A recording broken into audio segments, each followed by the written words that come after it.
If you've had great intentions to get your home organized, but it just hasn't happened, you're going to want to watch this. The secret to getting your whole house organized starts with just one drawer and the 5 steps I'm going to show you. There are secret organizing helpers hidden all over your local Dollar Tree store, even if you can never find anything and it's poorly stocked. Let's start in the kitchen aisle. This is where you'll find all the kitchen accessories, baking goods, and I want you to go straight to those ice cube trays. Let's start with a quick win. If you have a drawer that is full of all kinds of tiny objects like jewelry, buy these ice cube trays, 2 for $1.25, and use as many as you need to transform it. I'm going to show you the principles of organizing your whole house. Using the 5-step system, I'm going to show you to organize just one drawer, and we're going to do it in 20 minutes. Welcome to Skip to My Life. I'm Shannon, small space organizing and decluttering expert. You'll see Bella, my long-haired dachshund. She's going to be giving lots of shout-outs. The messiest drawer I could create for you, and I'm sure you've got one of these in your home. It may be what you call a junk or utility drawer. It may be a dresser drawer, but I would suggest that you start with a drawer that's the least cluttered as you can find, because we're going to learn some basic steps and some basic ideas that you can use all over your house, not just in your drawers. So start with a project that you know you can accomplish as easily as possible. Here are some things that you're going to need in place. The first one you're going to need is a timer. It could be on your phone, it could be on your stove, or it could be a crank timer. But we're going to set that for 20 minutes. And we're just going to do what we can in that 20-minute time slot.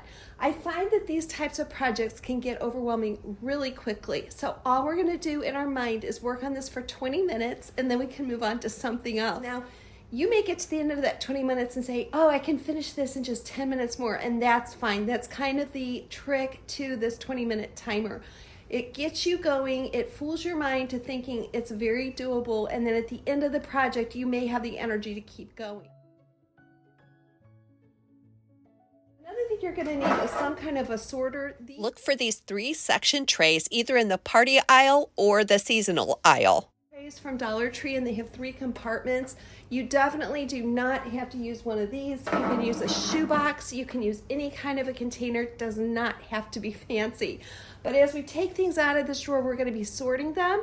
And the other thing that you really need to have is a trash can, and you'll see that over here as I go through the drawer. So we don't want to deliberate too much about things that we know are obviously trash when we take it out of the drawer. We want to have a trash can ready to go. The thing I want to make sure you have is some kind of shelf paper or lining, and it could even be wrapping paper. And you have all those things ready for you before you start this project. Now, we are going to use little dividers when we get finished, and I'll get to that in a minute. I'm showing you some different ideas that I purchased just at Dollar Tree for drawer dividers, but you definitely don't need anything fancy at all. Please don't go and spend hundreds of dollars on drawer dividers. So let's get started. After setting your timer for 20 minutes, let's get started clearing absolutely everything from that drawer. As you remove items from the drawer, sort like items together and throw away any obvious trash, taking care not to overthink this process. So I paused the clock. It took me about 5 minutes to clean out this whole drawer, and I'm going to show you how I did it. So I had lots of these containers as I was going with compartments, and these are some of the things that I divided the contents of that drawer into. All kinds of writing implements, and this is just a bunch of stuff. You can see there's no reason I need these many pens and pencils in this drawer. It's kind of our go-to station for writing stuff, but I can relocate or give away a lot of these. And in this divider, I have scissors, I have sharp edges, I have stamps, I have some office supplies, and then I just have some miscellaneous tool type of things. I'm gonna clean out that drawer, and that took about 5 minutes, but as we go, we're discarding anything that's old or yucky. As we remove things, we're organizing what we can. All these items up here need to be relocated somewhere else. Some of those could go in an emergency bag, but some of them just need to be relocated somewhere else. Next step, we're going to clean and line this drawer, and then I'll show you how we're going to put everything back. Now that the drawer is completely empty, let's take advantage of it by doing a thorough cleaning. Now I usually just clean my drawers out with a mixture of mild soap and water. That seems to do the trick. If you want to, add a little essential oil in there. Make sure your drawer is completely dry and then lay down your contact paper or wrapping paper. Now it's time to put some of these dividers in, and I'm not going to take too much time thinking about this. I'm just going to place them in any way I think. And as I put items back, I'm really going to close down what I put in this drawer because I'm not going to take a lot of time to deliberate over it. So this obviously is the length and size for pens and pencils.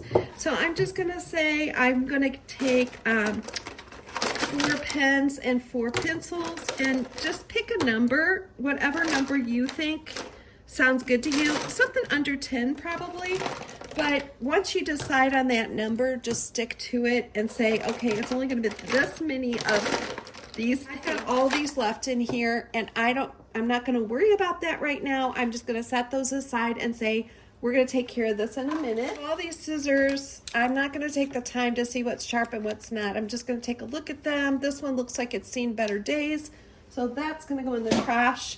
So I'm going to end up with 2 pairs of scissors. Now, as I said, we're going to be repeating this process all over our houses. You could do the same type of process in your closet. You can take everything out and divide it and throw some away or donate some as you're taking things out. You can do it with your children's toy area, anything in your kitchen. So this pattern is something that we're going to be repeating over and over and over again throughout the home organization. Okay, I'm finished with this drawer, and like you see, I don't have all matching organizers. I kind of mix and matched what I had. And now that I'm seeing what I have here, I may end up going back and getting some more of these smaller ones because it seems like I would have a lot of things that would fit those. But this is just fine for right now. I have a lot of leftovers here. Now, these, I really can't donate these, but some of them are old, and I'm going to put that in a pile to go through at a later date. I'm not going to get too bogged down with that. A lot of times if you put this stuff aside to do later, by the time you get to it later, you realize you don't really care about it and you can just throw it away. Or if you have a child or grandchild, you can tell them, you know, that's yours to play with. Whatever. But the feeling of having such a great organized drawer is definitely worth it, and we did it in under 20 minutes. I think I have 3 or 4 minutes left. You can repeat this 5-step system in every area of your house, but I recommend that you start with your drawers because it's so nice to be able to open that space and look inside and see what you've done. I know that organizing your home and keeping it organized can seem like a lot of energy and a lot of effort, but I promise you that the payoff is huge in the way you feel when you're in your home and the way you feel about your life. Start with your easiest drawer, and you can get this done in 20 minutes. And as you build confidence, go through all the drawers in your house. But guess what? We're not finished organizing because I am coming back with even more household organizing hacks for you in the weeks ahead. So make sure that you stay tuned. And I want you to remember something today, my friend. It's not the end of your story, so do not give up. We're just getting started. This is Shannon from Skip to My Life.